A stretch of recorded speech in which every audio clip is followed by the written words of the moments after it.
Pouca gente fala sobre essa história. Talvez porque ela seja dura demais. Talvez porque ela nos obriga a encarar uma verdade desconfortável. Nem toda promessa feita a Deus nasce da fé. Algumas nascem do medo.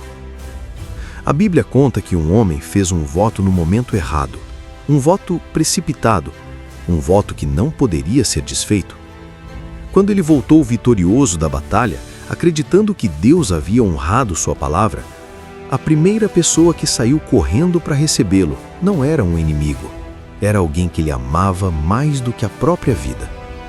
Essa é a história de Jefté e da filha que pagou o preço mais alto por um voto que nunca deveria ter sido feito.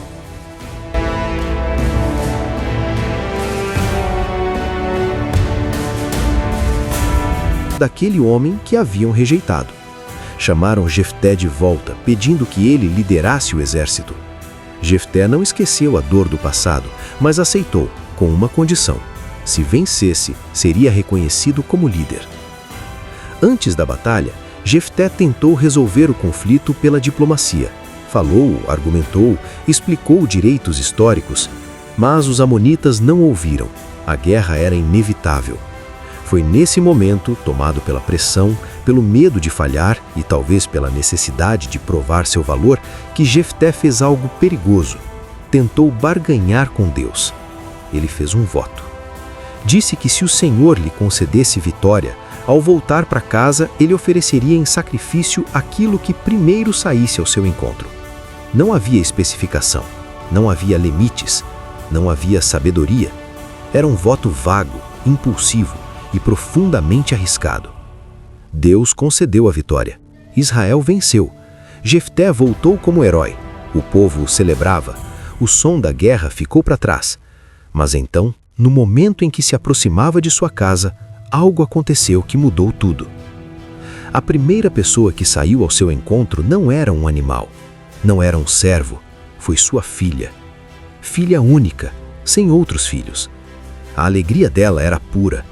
Ela dançava, tocava tamborins, celebrava o pai que voltou vivo, o pai que venceu, o pai que agora era líder. Ela não sabia. Ninguém havia contado. Ela não conhecia o voto. No instante em que Jefté a viu, seu coração se despedaçou. A Bíblia diz que ele rasgou suas vestes e gritou de dor, não de alegria, de desespero. Ele percebeu ali que sua vitória carregava uma tragédia escondida.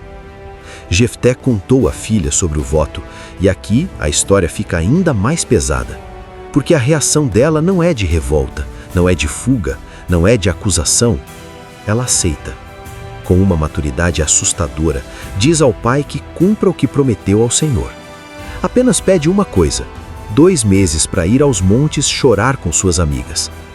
Ela não chora a morte diretamente, ela chora sua virgindade. Chora uma vida que não será vivida, um futuro que não existirá, casamento que nunca acontecerá, filhos que nunca nascerão. Durante 2 meses, aquela jovem caminha sabendo que não há retorno. Não há milagre de última hora registrado, não há intervenção divina narrada. Há silêncio. Um silêncio pesado que ecoa até hoje nas páginas da Escritura. E então, o texto bíblico diz algo curto, direto e perturbador. Jefté cumpriu o voto que havia feito. O que exatamente aconteceu depois disso é debatido até hoje. Alguns defendem que houve um sacrifício literal. Outros afirmam que a jovem foi consagrada a uma vida de virgindade e serviço, afastada de qualquer possibilidade de família.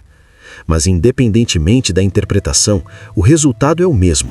A vida daquela jovem foi interrompida por um voto imprudente feito por outra pessoa.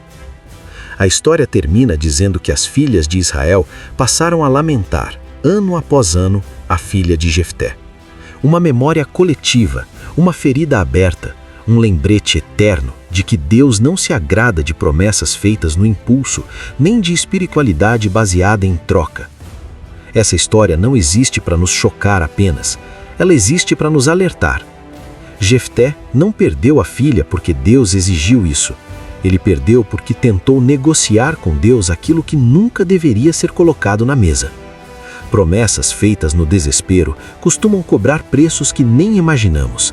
E nem todo silêncio de Deus é aprovação. Às vezes, é apenas o homem colhendo o fruto das próprias escolhas. A filha de Jefté nunca teve voz para escolher, mas sua história continua falando. Um aviso atravessando gerações, dizendo que fé não é barganha e que votos sem sabedoria podem transformar vitórias em tragédias, porque nem toda promessa feita a Deus vem da fé. Algumas nascem do medo.